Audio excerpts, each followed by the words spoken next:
सभी श्रोताओं को राम राम। तो आज हम बालकांड के प्रथम सोपान में प्रताप भानु की कथा इसका श्रवण करेंगे। तो आइए श्रवण करते हैं। याज्ञवल्क्य जी भारद्वाज इसे कहते हैं, हे मुनि, वह पवित्र और प्राचीन कथा सुनो जो शिवजी जी ने पार्वती जी से कही थी। संसार में प्रसिद्ध एक कैकय देश था। वहाँ सत्यकेतु नाम का राजा रहता था। वह धर्म की धुरी को धारण करने वाला, नीति की खान, तेजस्वी, प्रतापी, सुशील और बलवान था। उसके 2 वीर पुत्र हुए जो सब गुणों के भंडार और बड़े ही रणधीर थे। राज्य का उत्तराधिकारी जो बड़ा बालक था उसका नाम प्रताप भानु था।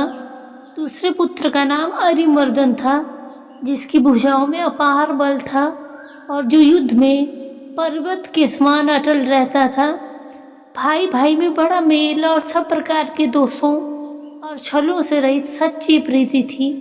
राजा ने जेठे पुत्र को राज्य दे दिया और आप भगवान के भजन के लिए वन को चले गए। जब प्रताप भानु राजा हुआ, देश में उसकी दुहाई फिर गई। वह वेद में बताई हुई विधि के अनुसार उत्तम रीति से प्रजा का पालन करने लगा। उसके राज्य में पाप का कहीं लेश भी नहीं रह गया। राजा का हित करने वाला और शुक्राचार्य के समान बुद्धिमान धर्मरुचि नामक उसका मंत्री था। इस प्रकार बुद्धिमान मंत्री और बलवान तथा वीर भाई के साथ वह स्वयं राजा भी बड़ा ही प्रतापी और रणधीर था। साथ ही अपार चतुरांगणी सेना भी थी जिसमें असंख्य योद्धा थे जो सब के सब रण में जूझ मरने वाले थे। अपनी सेना को देखकर राजा बहुत प्रसन्न हुआ और घमाघम नगाड़े बजने लगे। दिग्विजय के लिए सेना सजाकर वह राजा शुभ दिन मुहूर्त साधकर और डंका बजाकर चला। जहाँ तहाँ बहुत सी लड़ाइयाँ हुई। उसने सब राजाओं को बलपूर्वक जीत लिया। अपने भुजाओं के बल से उसने 7 भूमिखंडों को वश में कर लिया और राजाओं को दंड ले लेकर छोड़ दिया। संपूर्ण पृथ्वी मंडल का उसमें प्रताप भानु एकमात्र चक्रवर्ती राजा था। संसार भर को अपनी भुजाओं के बल से बस में करने वाला राजा।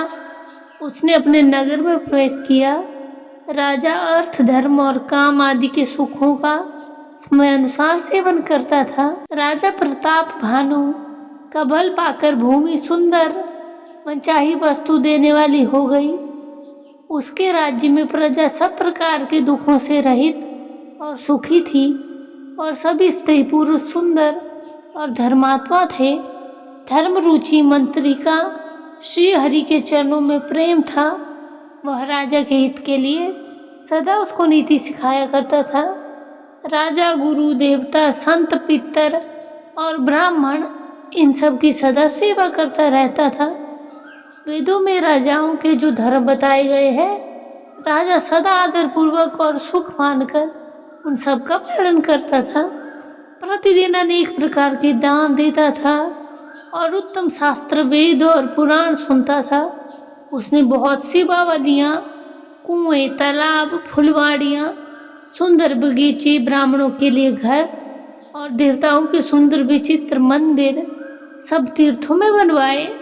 वेद और पुराणों में जितने प्रकार के यज्ञ कहे गए, राजा ने एक एक करके उन सब यज्ञों को प्रेम सहित 1000 बार किया। राजा के हृदय में किसी फल की कामना न थी। राजा बड़ा ही बुद्धिमान और ज्ञानी था। वह ज्ञानी राजा कर्म, मन और वाणी से जो कुछ भी धर्म करता था वह सब भगवान वासुदेव को अर्पित करता रहता था। एक बार वह राजा एक अच्छे घोड़े पर सवार होकर शिकार का सब सामान सजाकर विंध्याचल के घने जंगल में गया और वहां उसने बहुत से उत्तम उत्तम हिरन मारे। राजा ने वन में फिरते हुए एक सूअर को देखा। दांतों की कान वह ऐसा दिख पड़ता था मानो चंद्रमा को मुंह में पकड़कर राहु वन में आ छिपा हो। चंद्रमा बड़ा होने से उसके मुंह में समाता नहीं है और मानो क्रोधवश वह उसे उगलता नहीं है। यह तो सूअर के भयानक दांतों की शोभा कही। इधर उसका शरीर भी विशाल और मोटा था। घोड़े की आहट पाकर वह घुर्राता हुआ कान उठाए चौकन्ना होकर देख रहा था। नील पर्वत के शिखर के समान विशाल शरीर वाले उस सूअर को देखकर राजा घोड़े को चाबुक लगाकर तेजी से चला और उसने सूअर को ललकारा कि अब तेरा बचना मुश्किल है। अधिक शब्द करते हुए घोड़े को अपनी तरफ आता देखकर सूअर पवन वेग से भागा। राजा ने तुरंत ही बाण को धनुष पर चढ़ाया। सूअर बाण को देखते ही धरती पे दुबक गया। राजा तक तक कर तीर चलाता है, परंतु सूअर छल करके शरीर को बचाता जाता है। वह पशु कभी प्रकट होता और कभी छिपता हुआ भाग जाता था और राजा भी क्रोध के वश में आकर उसके पीछे चला जाता। सूअर बहुत दूर ऐसे घने जंगल में चला गया जहाँ हाथी घोड़े का गमन नहीं था। राजा बिल्कुल अकेला था और वन में क्लेश भी बहुत था। फिर भी राजा उस पशु का पीछा नहीं छोड़ा।